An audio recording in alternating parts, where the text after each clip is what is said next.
नमस्कार दोस्तों, स्वागत है आपका साइट फॉर वर्ल्ड के ऑफिशियल लर्निंग प्लेटफॉर्म पर, जहां स्टूडेंट्स और जॉब सीकर्स के लिए करियर, टेक्नोलॉजी और प्लेसमेंट से जुड़ी इंडस्ट्री ओरिएंटेड और प्रैक्टिकल नॉलेज दी जाती है। अगर आप अपनी स्किल्स को नेक्स्ट लेवल तक ले जाना चाहते हैं, तो आप बिल्कुल सही जगह पर आए हो। चलिए शुरू करते हैं आज का इम्पोर्टेंट सेशन। नमस्ते। डिजिटल ट्रांसफॉर्मेशन, एआई, डिसरप्शन, यार ये शब्द हम हर जगह सुनते रहते हैं ना, पर आखिर इनका मतलब क्या है, खासकर हमारे लिए। तो चलिए आज इस सारे शोर शराबे को साइड में रखते हैं और इसके इंसानी पहलू को बिल्कुल आसान भाषा में समझते हैं। देखिए, डिजिटल ट्रांसफॉर्मेशन कोई दूर की बात या फ्यूचर का कॉन्सेप्ट नहीं है, ये अभी इसी वक्त हो रहा है। इसका असर हमने पहले रिटेल और फाइनेंस में तो देख ही लिया है, लेकिन अब ये लहर एजुकेशन, हेल्थ और गवर्नमेंट सर्विसेज जैसे बहुत जरूरी सेक्टर्स तक पहुंच चुकी है। तो इस सफर में हमारे 4 मेन स्टॉप्स होंगे। सबसे पहले हम द ग्रेट डिजिटल डिसरप्शन को समझेंगे। फिर हम देखेंगे कि सिर्फ मोर टेक वाली अप्रोच फेल क्यों हो जाती है। उसके बाद हम सोल्यूशन की तरफ बढ़ेंगे जो इंसानों से जुड़ा है। और आखिर में हम टेक्नोलॉजी के साथ अपने रिश्ते को एक बिल्कुल नए एंगल से देखेंगे। रेडी हैं? ओके, तो चलिए शुरू करते हैं अपने पहले सेक्शन से। एक बात समझना बहुत ज़रूरी है कि डिजिटल डिस्रप्शन का मतलब सिर्फ नए नए गैजेट्स या फैंसी सॉफ्टवेयर्स खरीदना नहीं होता। तो आखिर है क्या ये डिजिटल ट्रांसफॉर्मेशन? देखिए, ये सिर्फ नए सॉफ्टवेयर इंस्टॉल करना नहीं है। ये एक बहुत गहरा, एक फंडामेंटल चेंज है। सोच के देखिए, एक कंपनी डिजिटल टूल्स यूज करके अपने काम करने के तरीके से लेकर पैसे कमाने के मॉडल तक ए टू जेड सब कुछ बदल रही है। ये एक स्ट्रेटेजिक शिफ्ट है, सिर्फ एक टेक्निकल अपग्रेड नहीं।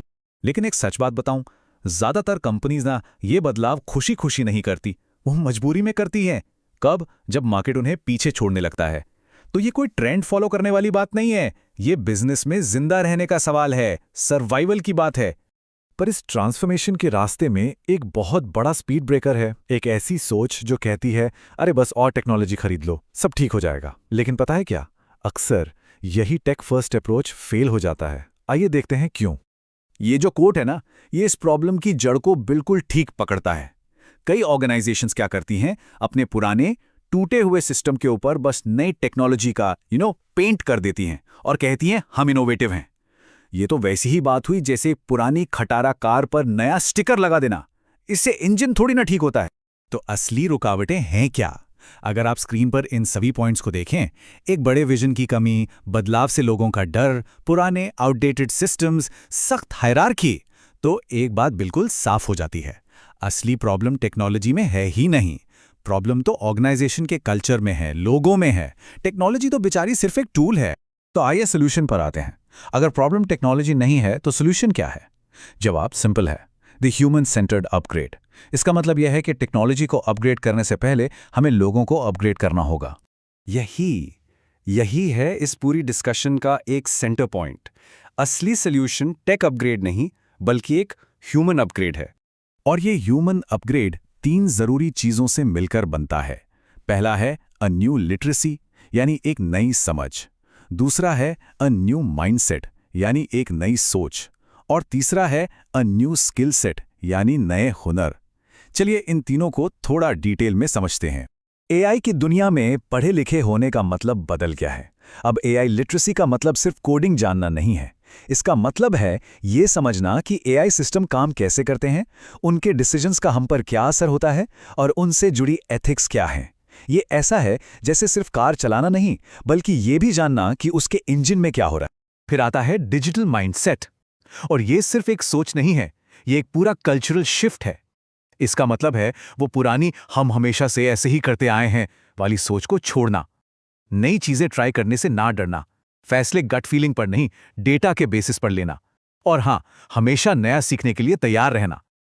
अब आते हैं नए स्किल सेट पर। यह तस्वीर एक्सटेंडेड रियलिटी या एक्सआर की दुनिया की है। आने वाले टाइम में काम करने का तरीका ऐसा ही इमर्सिव होने वाला है। पता है, एक्सआर जैसी टेक्नोलॉजीज ऐसी ऐसी जॉब्स बना रही हैं जिनके बारे में हमने 10 साल पहले सोचा तक नहीं था। और सबसे इंटरेस्टिंग बात, इनमें से ज्यादातर जॉब सिर्फ कोडर्स के लिए नहीं है। ये चार्ट इस बात को बिल्कुल क्रिस्टल क्लियर कर देता है। देखिए, एक तरफ है एक्सआर टेक्निकल सपोर्ट जैसी जॉब। यहाँ टेक्निकल स्किल्स कम, लेकिन कम्युनिकेशन जैसी ह्यूमन स्किल्स बहुत ज्यादा चाहिए। और दूसरी तरफ है एक्सआर एक्सपीरियंस डेवलपर, जहाँ टेक्निकल स्किल्स की डिमांड हाई है। मतलब साफ है, टेक इंडस्ट्री में हर तरह के टैलेंट के लिए जगह है। ओके, अब चलते हैं अपने आखिरी सेक्शन पर। यह थोड़ा कह सकते हैं फिलॉसफिकल है। यहाँ हम समझेंगे कि हमें टेक्नोलॉजी को देखने का अपना नज़रिया, उससे जुड़ने का तरीका कैसे बदलना है। यहाँ दो शब्दों का फर्क समझिए, द सिस्टम और माई टूल। द सिस्टम वो होता है जो कोई कंपनी हम पर थोपती है। ये इम्पर्सनल होता है और हमें बंधा हुआ फील कराता है। इसके बिल्कुल ऑपोजिट माई टूल वो होता है जो हम खुद चुनते हैं, जो हमें पावर देता है और हमारे काम और हमारी पहचान को बेहतर बनाता है। जैसे एक बढ़ई का हथौड़ा उसका टूल है। और ये कोट इस फर्क को और गहरा कर देता है कि पर्सनलाइज्ड और पर्सनल एक ही बात नहीं है। अगर कोई टूल सच में हमारी मदद करता है तो वो मेरा टूल बन जाता है, वरना वो सिर्फ मैनेजमेंट का थोपा हुआ एक सिस्टम बन के रह जाता है। जरा सोचिए, आपके काम में कितने सॉफ्टवेयर आपको सिस्टम जैसे लगते हैं। तो आखिर में मैं आपके लिए बस ये एक सवाल छोड़ रहा हूं। जरा सोचिए कि आप जो टेक्नोलॉजी इस्तेमाल कर रहे हैं वो आपकी मदद करने वाला एक टूल है या एक ऐसा सिस्टम है जिसकी सेवा आप कर रहे हैं।